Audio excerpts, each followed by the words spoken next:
coming by, and thank you for the facilities, Warren. You two are unique. Even though you're in different spheres, you've reached a level of success almost legendary. What did you do? What made you different? Warren, we'll start with you, because they're investing. There are a lot of bright people. They've all claimed to read Graham and Dodd. They all claim to be disciplined, and yet there's only one Warren Buffett.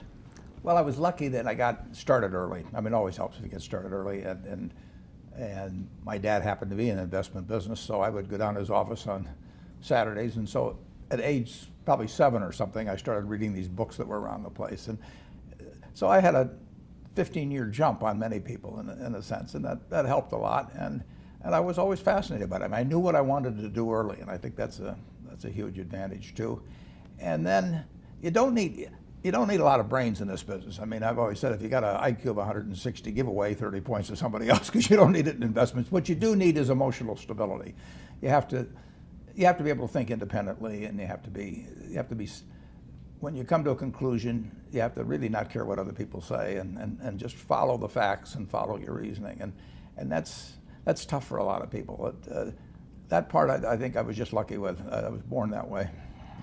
In terms of emotions, it's a truism that in investing, emotions are your enemy. Absolutely. That when the market's good, if you feel good, don't. If you feel bad, you should probably do it. Right.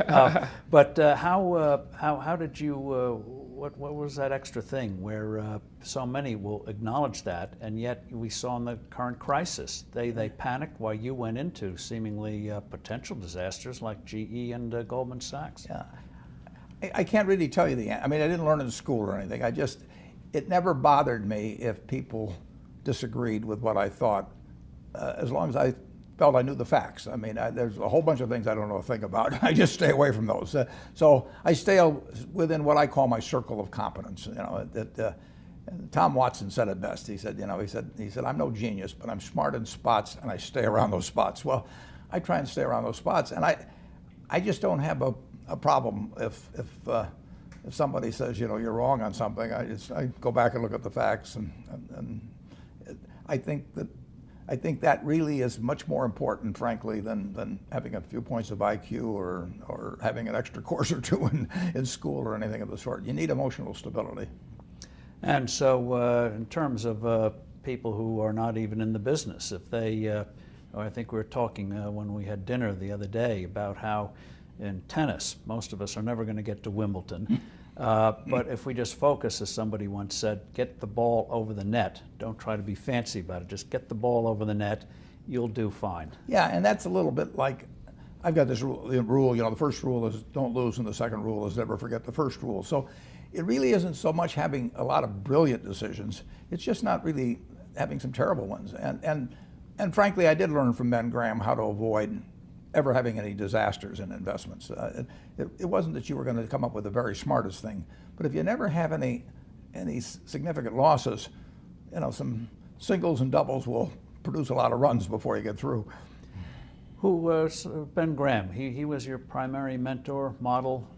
He was a wonderful man, and he was my professor at Columbia. I read his book when I was 19 at the University of Nebraska, and I'd started investing when I was 11, and I started reading about it when I was like 7. So I'd gone through I read every book in the Omaha Public Library that there was by the time I was 12 on investing and stock market.